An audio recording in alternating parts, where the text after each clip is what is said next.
പക്ഷെ ഇന്ന് ഈ 2025 സോവിയറ്റ് തിരിച്ചടിക്ക് ഏതാണ്ട് 3.5 പതിറ്റാണ്ട് പ്രായമാകുമ്പോൾ ലോകത്തിന്റെ പല ഭാഗങ്ങളിൽ നിന്നും വരുന്ന വാർത്തകൾ സോഷ്യലിസം എന്ന ആശയത്തിന് പ്രസക്തി നഷ്ടപ്പെട്ടു എന്ന അർത്ഥത്തിലുള്ളതല്ല, മറിച്ച് സോഷ്യലിസമാണ് ഏക വിമോചന മാർഗം എന്ന് കൂടുതൽ കൂടുതൽ രാജ്യങ്ങളിലെ സാധാരണക്കാരായ മനുഷ്യർ തിരിച്ചറിയുന്നു. അവർ മുതലാളിത്ത ചൂഷണത്തിനെതിരായ സമരം ശക്തിപ്പെടുത്തുന്നു. അത്തരം സമരങ്ങൾക്ക് അനുദിനം ലഭിക്കുന്ന പിന്തുണ വർദ്ധിച്ചു വരുന്നു. ചില രാജ്യങ്ങളിലെങ്കിലും അത്തരത്തിലുള്ള ജനകീയ മുന്നേറ്റങ്ങൾ രാഷ്ട്രത്തിന്റെ ഭാവിയെ തന്നെ നിർണയിക്കുന്നതായി മാറുന്നു. തിരഞ്ഞെടുപ്പുകളിൽ അത്തരം ജനകീയ സമരങ്ങൾക്ക് നേതൃത്വം നൽകിയ സമരനായകർ രാഷ്ട്രത്തിന്റെ ഭരണാധികാരികളായി തിരഞ്ഞെടുക്കപ്പെടുന്നു. ലാറ്റിൻ അമേരിക്കൻ രാജ്യങ്ങളിൽ പരക്കെ ഈ മാറ്റം പ്രകടമായി വന്നു. ഈ ഒരു ദശാബ്ദത്തിൽ 23ാം പാർട്ടി കോൺഗ്രസ് കണ്ണൂരിൽ സമ്മേളിക്കുന്ന സമയത്ത് കൊളംബിയയിൽ ചരിത്രത്തിൽ ആദ്യത്തെ ഇടതുപക്ഷ നേതാവ് പ്രസിഡന്റായി തിരഞ്ഞെടുക്കപ്പെട്ട ആവേശപൂർവമായാണ് നമ്മൾ അന്ന് സമ്മേളന നഗരിയിലെത്തിയത്. പെറുവിൽ, ഹോണ്ടുറാസിൽ, പല ലാറ്റിൻ അമേരിക്കൻ രാജ്യങ്ങളിലും ഇടതുപക്ഷ സഖ്യങ്ങൾ അധികാരത്തിലേക്ക് വരുന്ന വാർത്ത ചെറിയ രൂപത്തിലാണെങ്കിലും മലയാള പത്രങ്ങൾക്ക് പോലും കൊടുക്കേണ്ടതായി വന്നു. ഈ പാർട്ടി കോൺഗ്രസിലേക്ക് വരുമ്പോൾ അതിന്റെ തുടർച്ചയും ലോകത്തിന്റെ പല ഭാഗങ്ങളിൽ ഉണ്ടാകുന്നു. മെക്സിക്കോയുടെ ചരിത്രത്തിൽ ആദ്യമായി ഒരു വനിത പ്രസിഡന്റായിരിക്കുന്നു. ആ വനിതയുടെ പേര് കഴിഞ്ഞയാഴ്ച എല്ലാ മലയാള പത്രങ്ങളിലും വന്നു. അമേരിക്കയിൽ നിന്നും തൊഴിലന്വേഷിച്ചെത്തിയ പാവപ്പെട്ട തൊഴിലന്വേഷകരെ അനധികൃത കുടിയേറ്റക്കാരെന്ന് മുദ്രയടിച്ച് അമേരിക്കയിൽ നിന്നും കയ്യും കാലും ചെങ്ങലയിൽ ബന്ധിച്ച് അവരവരുടെ നാടുകളിലേക്ക് കൊണ്ടുചെന്ന് തള്ളാൻ അമേരിക്കൻ ഭരണകൂടം തീരുമാനമെടുത്തപ്പോൾ അതിന്റെ ഭാഗമായി നമ്മുടെ രാജ്യത്തെ നമ്മുടെ സഹോദരങ്ങൾ അമേരിക്കയിൽ നിന്നും ഇങ്ങനെ കൈകാലുകൾ ബന്ധിതരായി സൈനിക വിമാനത്തിൽ 40 മണിക്കൂർ അങ്ങേയറ്റത്തെ മനുഷ്യത്വരാഹിത്യത്തോടെയുള്ള സമീപനം നേരിട്ട് അമൃത്സറിൽ വന്നിറങ്ങും വിമാനമിറങ്ങും. ഇന്ത്യയുടെ പ്രധാനമന്ത്രിയും ഭരണകൂടവും ഓച്ഛാനിച്ചു നിന്നു, നിശബ്ദരായി നിന്നു. ചെറിയൊരു വാക്കുകൊണ്ട് പോലും പ്രതിഷേധിക്കാൻ തയ്യാറായില്ല. ആ ഘട്ടത്തിൽ മെക്സിക്കോയുടെ പ്രസിഡന്റ് ക്ലോദിയോ ഷെയിൻബാം പർത്തോ എന്ന ഇടതുപക്ഷ സഖ്യത്തിന്റെ നേതാവ് ആർജവത്തോടെ അമേരിക്കൻ സാമ്രാജ്യത്വത്തിന്റെ മുഖത്ത് നോക്കി പറഞ്ഞു, ഞങ്ങളുടെ രാജ്യത്തെ പൗരന്മാരെ ഇങ്ങനെ മനുഷ്യത്വരഹിതമായി കൈകാര്യം ചെയ്യാൻ ഞങ്ങൾ അനുവദിക്കുന്ന പ്രശ്നമേ ഇല്ല. ഈ വിധം ഞങ്ങളുടെ പൗരന്മാരുമായി അമേരിക്കയുടെ സൈനിക വിമാനം പുറപ്പെട്ടാൽ ആ വിമാനത്തിന്റെ ലാൻഡ് ചെയ്യാൻ മെക്സിക്കോയുടെ മണ്ണിലെ ഒരൊറ്റ വിമാനത്താവളവും തുറന്നു കൊടുക്കുന്നതല്ല എന്ന നിലപാട് അവർ സ്വീകരിച്ചു. അവസാനം മെക്സിക്കോയിലെ അനധികൃത കുടിയേറ്റക്കാരെന്ന് മുദ്രയടിക്കപ്പെട്ട പൗരന്മാരെ സാധാരണ യാത്രക്കാരെ പോലെ യാത്രാ വിമാനത്തിൽ തന്നെ മെക്സിക്കോയിലേക്ക് അയക്കേണ്ടതായി വന്നു. അവിടെയാണ് ഇടതുപക്ഷ രാഷ്ട്രീയവും വലതുപക്ഷവും എങ്ങനെ ഭിന്നമായിരിക്കുന്നു എന്ന് ലോകത്തിൽ പല ആളുകൾക്കും ശരിയായി തിരിച്ചറിയാൻ കഴിഞ്ഞത്. ഞാൻ പറഞ്ഞു വന്നത് ആ മെക്സിക്കോയിൽ. അതുപോലെ ഈ അടുത്ത ദിവസമാണ്, ഏതാനും ആഴ്ചകൾക്ക് മുൻപ്, ലാറ്റിൻ അമേരിക്കയിലെ സമ്പന്ന രാജ്യം എന്നറിയപ്പെടുന്ന ഉറുഗ്വേയിലെ തെരഞ്ഞെടുപ്പ്. അവിടുത്തെ ഇടതുപക്ഷ സഖ്യത്തിന്റെ നേതാവ് യമാൻഡോ ഓർസി, അദ്ദേഹം ഒരു ചെറിയ കാലയളവിൽ ഉറുഗ്വേയിൽ അധികാരത്തിൽ വന്ന വലതുപക്ഷത്തെ പരാജയപ്പെടുത്തി അവിടുത്തെ ബഹുഭൂരിപക്ഷം വരുന്ന ജനങ്ങളുടെ പിന്തുണയോടെ പ്രസിഡന്റായി തിരഞ്ഞെടുക്കപ്പെട്ടിരിക്കുകയാണ്. അങ്ങനെ തുടർച്ചയായ ഇടതുപക്ഷ സഖ്യങ്ങളുടെ വിജയങ്ങൾ, അത് ഒക്ടോബർ വിപ്ലവം പോലെ ഒരു കമ്മ്യൂണിസ്റ്റ് വിപ്ലവം എന്ന് പറയാനാവില്ലെങ്കിലും കമ്മ്യൂണിസ്റ്റ് പാർട്ടികൾ നേതൃപരമായ പങ്കോ അല്ലെങ്കിൽ സജീവമായ പങ്കാളിത്തമോ വഹിക്കുന്ന വിശാലാടിസ്ഥാനത്തിൽ സംഘടിപ്പിക്കപ്പെട്ട ഇടതുപക്ഷ സഖ്യങ്ങൾ അധികാരത്തിലേറുന്ന രാജ്യങ്ങളുടെ വാർത്ത ഒന്നിനു പുറകെ മറ്റൊന്നായി വരുന്നു. ആ സഖ്യങ്ങളെല്ലാം, അതിൽ പല പാർട്ടികളുണ്ടാവാം, കമ്മ്യൂണിസ്റ്റുകാരല്ലാത്തവരുണ്ടാവാം, പക്ഷെ അവർ ലോകത്തിന്റെ ഭീഷണിയാണ് സാമ്രാജ്യത്വം എന്ന കാര്യത്തിൽ ഏകാഭിപ്രായക്കാരാണ്. അതിന് ബദൽ സോഷ്യലിസമാണ് എന്ന കാര്യത്തിലും ഒരേ അഭിപ്രായക്കാരാണ്. ഷാവേസിന്റെ വെനസ്വലയിൽ ഒടുവിൽ നടന്ന തെരഞ്ഞെടുപ്പിൽ അട്ടിമറിക്കാൻ അമേരിക്കൻ സാമ്രാജ്യത്വം സർവശക്തിയും ഉപയോഗിച്ചത്. ലോകത്തിലെ ഏറ്റവും അളവറ്റ എണ്ണ സമ്പത്തുള്ളത് വെനസ്വലയിലാണ്. ആ എണ്ണ സമ്പത്ത് കൊള്ളയടിക്കാനാണ് അമേരിക്കൻ സാമ്രാജ്യത്വം ലക്ഷ്യം വെച്ചത്. പക്ഷേ അമേരിക്കയുടെ എല്ലാ കുത്തിത്തിരിപ്പുകളെയും അതിജീവിച്ച് അവിടെ ഷാവേസിന്റെ പിൻഗാമി എന്നറിയപ്പെടുന്ന മഡ്യൂറോ ഇടതുപക്ഷ രാഷ്ട്രീയ സഖ്യം വിജയിച്ചു. ആ വിജയത്തെ അംഗീകരിക്കാതെ വീണ്ടും അവിടെ കലാപം അഴിച്ചുവിടാൻ സൈനികവും സാമ്പത്തികവുമായ പിന്തുണ വെനിസ്വലയുടെ ശത്രുക്കൾക്ക് ഒരുക്കിക്കൊടുക്കുകയാണ് അമേരിക്ക ചെയ്യുന്നത്. അതിനെയെല്ലാം അതിജീവിച്ച് വെനിസ്വല മുൻപോട്ട് പോകുന്നു എന്ന വാർത്തയാണ് ഒടുവിലായി പുറത്തു വന്നിട്ടുള്ളത്. ഇതിനിടയിൽ ലാറ്റിൻ അമേരിക്കയെ കോളണിയാക്കി നിലനിർത്താനുള്ള അമേരിക്കയുടെ രാഷ്ട്രീയ താല്പര്യങ്ങൾക്ക് കനത്ത തിരിച്ചടി നേരിട്ട അനുഭവമാണ് ബൊളീവിയയിൽ നിന്നുണ്ടായത്. ബൊളീവിയ നമ്മളെല്ലാം പലവട്ടം ചർച്ച ചെയ്തിട്ടുള്ള ഇവാ മൊറേൽസിന്റെ ബൊളീവിയ. അവിടെ ഇപ്പോഴും ഇടതുപക്ഷമാണ് അധികാരത്തിലുള്ളത്. അമേരിക്കയുടെ പിന്തുണയോടെ ഒരു സൈനിക അട്ടിമറിക്കുള്ള നീക്കം ഏതാനും മാസങ്ങൾക്ക് മുൻപ് ബൊളീവിയയിൽ ഉണ്ടായി. ബൊളീവിയൻ സൈന്യത്തിലെ ഒരു വിഭാഗം അമേരിക്കൻ പിന്തുണയോടെ പ്രസിഡൻഷ്യൽ പാലസിലേക്ക് മാർച്ച് ചെയ്ത് ബൊളീവിയയുടെ അധികാരം പിടിച്ചെടുക്കാനുള്ള നീക്കം നടത്തി.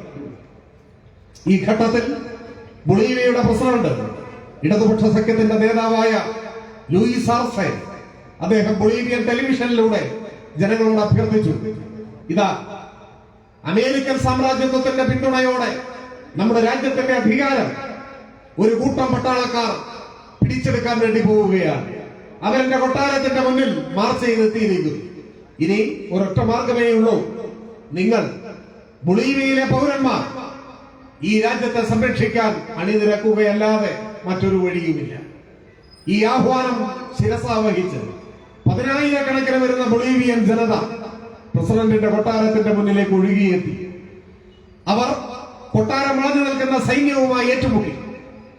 ആയുധസജ്ജരായ സൈന്യത്തോട് നിരായുധരായ ജനം ഏറ്റുമുട്ടി. സൈന്യത്തിന് മനസ്സിലായി ഈ ജനക്കൂട്ടത്തെ അമർ ചെയ്യാനാവില്ല. 10,000-ങ്ങളാണ്, എല്ലാ മനുഷ്യരെയും വെടിവെച്ച് കൊല്ലാൻ പറ്റൂ.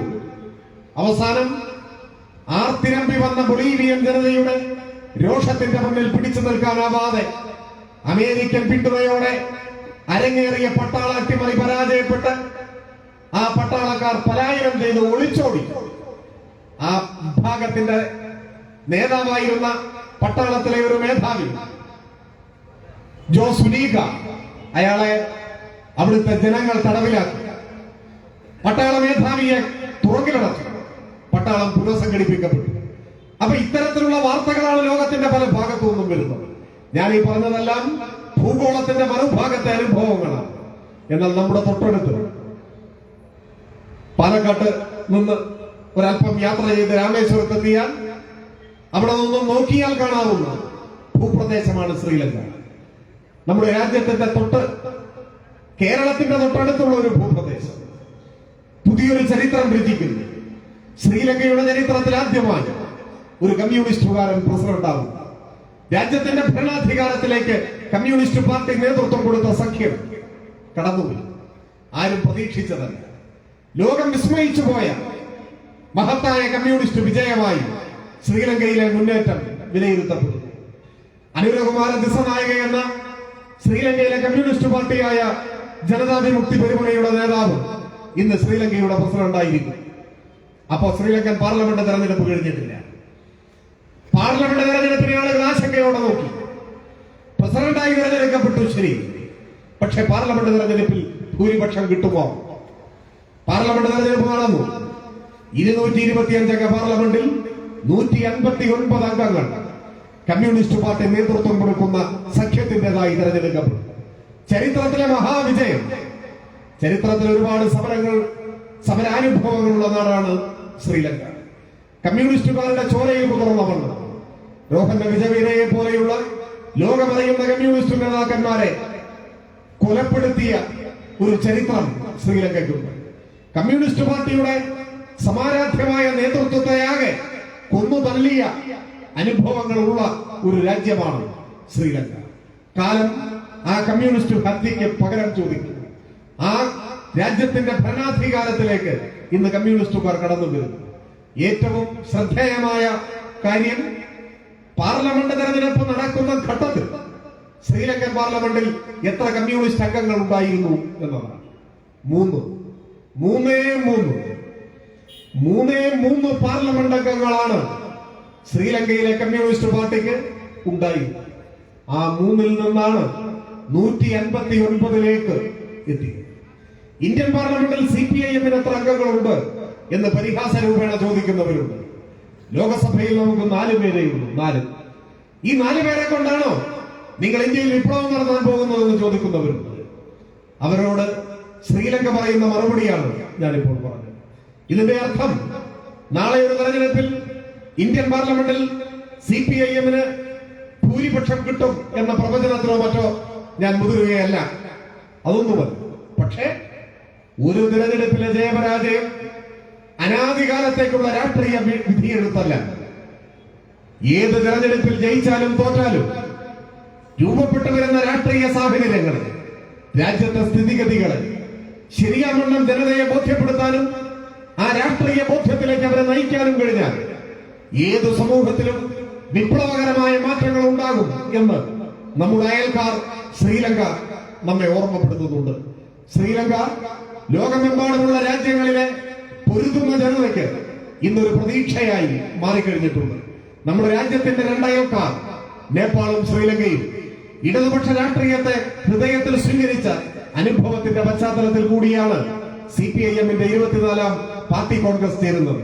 ഇത്രയും കാര്യം ഞാനിവിടെ വിശദീകരിച്ചത് സോവിയറ്റാനന്തര ലോകം സോഷ്യലിസത്തെ കൈവിടുകയല്ല, മറിച്ച് പാവപ്പെട്ട, അടിച്ചമർത്തപ്പെട്ട, പാർശ്വവൽക്കരിക്കപ്പെട്ട മനുഷ്യന്റെ ജീവിതത്തിലേക്ക് നിറങ്ങൾ കൊണ്ടുവരുന്ന, അവനൊരു പ്രതീക്ഷ നൽകുന്ന അവന്റെ വിമോചന പാത എന്നത് സോഷ്യലിസം തന്നെയാണ് എന്ന് ആവർത്തിച്ചുറപ്പിക്കുന്ന അനുഭവങ്ങളാണ് ലോകത്തിന്റെ പല ഭാഗങ്ങളിലും ഉണ്ടായിട്ടുള്ളത്.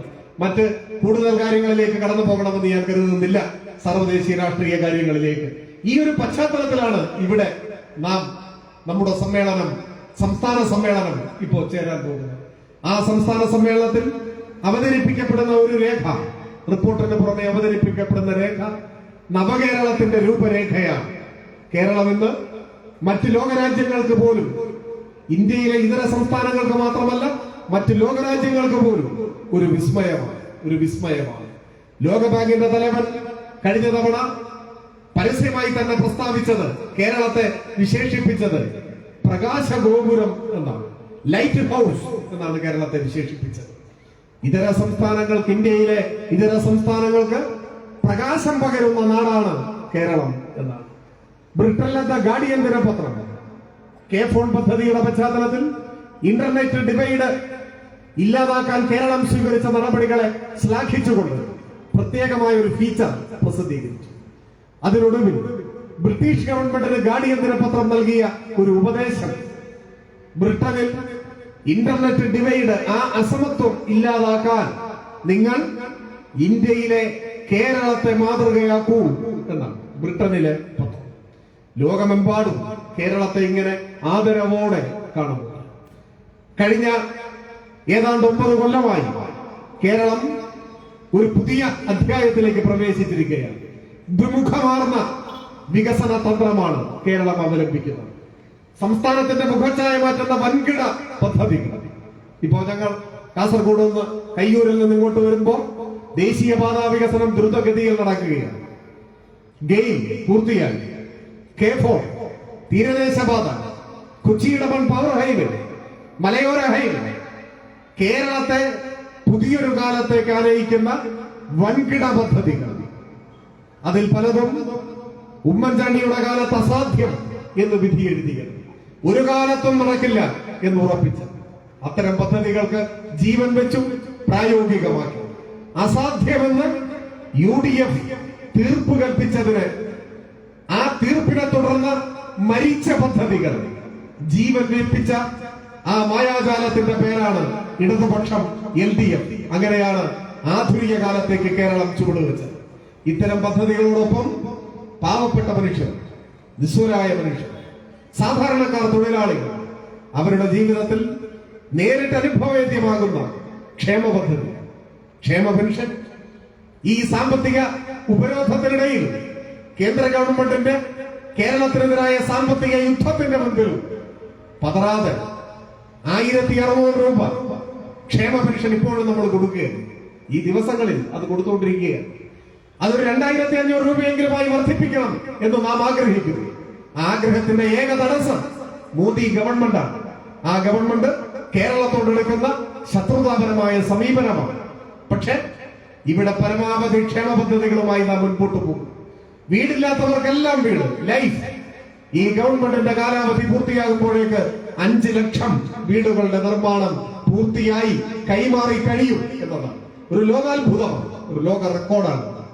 നമ്മുടെ സ്കൂളുകൾ, നമ്മുടെ ആശുപത്രികൾ, അവിടെ വന്ന മാറ്റം, ഇങ്ങനെ സാധാരണക്കാരന്റെ ജീവിതത്തിൽ അനുഭവവേദ്യമാകുന്ന പദ്ധതികൾ, ക്ഷേമ പ്രവർത്തനങ്ങൾ, ഒപ്പം കേരളത്തിന്റെ മുഖച്ഛായ മാറ്റുന്ന വൻകിട പദ്ധതികൾ, ഇത് രണ്ടും ഒരേ സമയം ഏറ്റെടുത്ത് മുൻപോട്ട് പോകുന്നു. അതാണ് കേരളത്തിലെ ഗവൺമെന്റിന്റെ പ്രത്യേകത.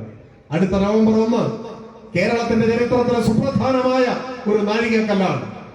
ഈ നാട് എല്ലാ കാലവും ഓർമ്മിക്കുന്നു, ചരിത്രത്തിന്റെ ഭാഗമാകുന്ന സുപ്രധാനമായ ഒരു പ്രഖ്യാപനത്തിന് ആ ദിവസം വേദിയാവാൻ പോകും. അത് മറ്റൊന്നുമല്ല, കേരളത്തിൽ ഇപ്പോൾ പട്ടിണിയില്ല എന്ന് പൊതുവിൽ എല്ലാവരും തിരിച്ചറിയുന്ന യാഥാർത്ഥ്യമാണ്. എങ്കിലും കേരളത്തിലെ ഗവൺമെന്റ് സൂക്ഷ്മമായ